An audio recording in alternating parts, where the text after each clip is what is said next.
Hello everyone, this is Jay from BroGaming TCG, and we are back with the Road to World. This is our second episode in this series, and we are going strong. I'm loving this series, so I'm going to keep doing it, and obviously, what I've seen is we've gotten some decent views on the first video, so I'm going to go ahead and continue this video. In this video, I want to talk about starting slow.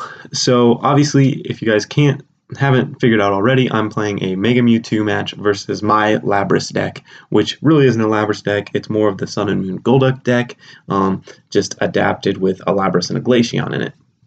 Now, at the beginning of this, I don't know if he tries to make me concede, but he sits there for quite a while thinking about what his first Pokemon is going to be, which he only has one in his hand that I'll figure out. So my only conclusion is that he was sitting there waiting for me to concede because he started very badly. And as I talked about in my last video, starting bad doesn't mean that you have to give up immediately.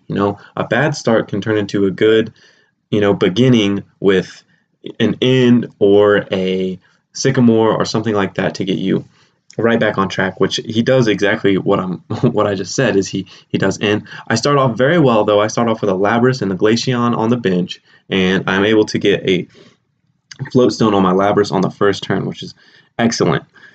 Always something that you want to do, and I'm also able to set up a Psyduck and a Staryu. And if you guys didn't know, if you're going first, you always want to set up your basic Pokemon. If you're playing a budget type deck, because this is a very budget deck, and this also shows that budget decks can be top tier decks, because Mega Mewtwo is a very top tier deck right now. I've thought about playing it for several regionals, but have ended up not, because Mega Mewtwo is more of a middleman right now, and it beats some, loses to some. And I would almost rather play something like Quad Lapras at this point in time, because Quad Lapras is going to be very good here in the near future. Though, back to the gameplay here, he throws down a Parallel City, which it would have been better for him to flip it to the other side. And you'll see why later in the video, because he plays a Shrine of Memories to get rid of the Parallel City very soon, because really a Parallel City doesn't disrupt me when I only have 3 Pokemon on the bench. It doesn't really do much to me. He did in the last turn, but instead of 2 Starmies in my hand, now I have 2 Golducks, which I almost consider a little bit better, especially when I collect and I go ahead and get the Golduck break, which is awesome, because now with Mega Mewtwo, if you guys didn't know, Glaceon's second attack does prevent damage from Mega Evolved Pokemon. It is an evolved Pokemon, so it prevents damage from that. So I'm in a very good position currently, and to say the least, I am doing very well, except he does end me. So my great hand that I had and all my plans go to waste, but I end up drawing a not so bad hand. I get a Sycamore and a Verse Seeker, so nothing too bad. If I did have to result to something, I could end, because there is already an in my discard pile and an in my hand. So there's goes down the Shrine of Memories. So really, that Parallel City did absolutely nothing. And that's something that you don't want to waste. You don't want to waste a Parallel City. It would have been wiser to use a Parallel City later in the game to disrupt me or to prevent damage going on to his Pokemon.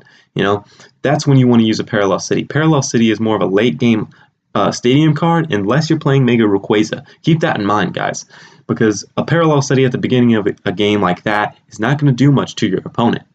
Just like it didn't do much to me, and almost helps me out. But I'm able to collect again, but it's not going to really matter, because I believe he ends again, and this is where I started to get a little irritated with his ends, because I am I'm a person who thinks in is a disruption card, and I hate disruption cards, even though I play disruption decks quite for when I go to regionals and stuff. I've played a Raticate deck when I went to a regional and did semi-decent, and now I'm playing Quad Lapras, which Quad Lapras definitely works best with a disruption type deck. He does get a Mega Mewtwo out, but it's not enough to take down my Lapras, which is, it's good to get some damage on it. Luckily, I had a Professor's Letter in my hand, allowing me to get those 3 energies. I go ahead and play the second energy onto Lapras, knowing that I already have an energy on Glaceon. So I'm able to get his GX move off or his Glacier Burn off, which I choose to do the GX move solely on the fact that it's stalling. And stalling with this deck is pretty good because it allows me to get more of my cards set up, more strategy. It just slows down the game a little bit, and that's really what I want to do with this deck. This deck seems to be a fast-paced deck when you're thinking about, oh, you play 4 Golducks and only 1 Lapras, but really it's a slower deck. And that's what I want people to think. I want people to think that I want to play fast and then slow them down. And especially with Mega Mewtwo, slowing a Mega Mewtwo deck down isn't really the best option because then they can build up energy.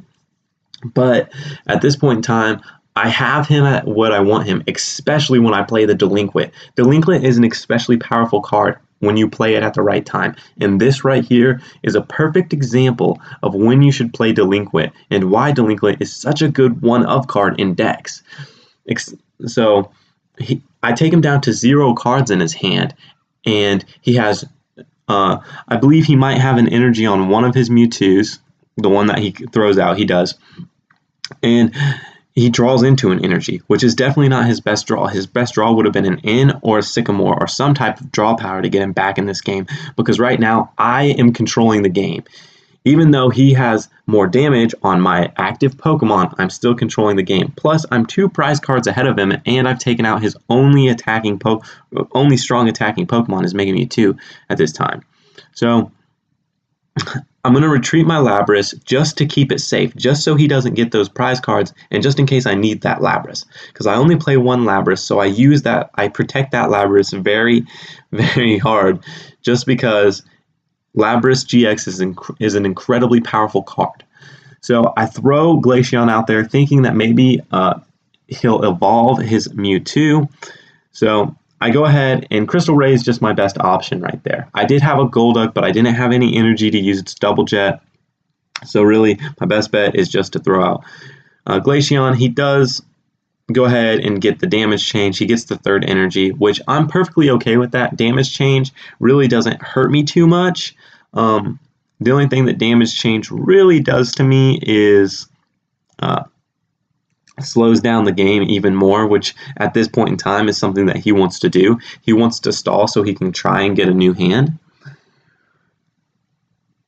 Though I could have end there. I'm going to go ahead and Sycamore. This is not a point in the game where you want to end, especially when you have less prize cards than your opponent.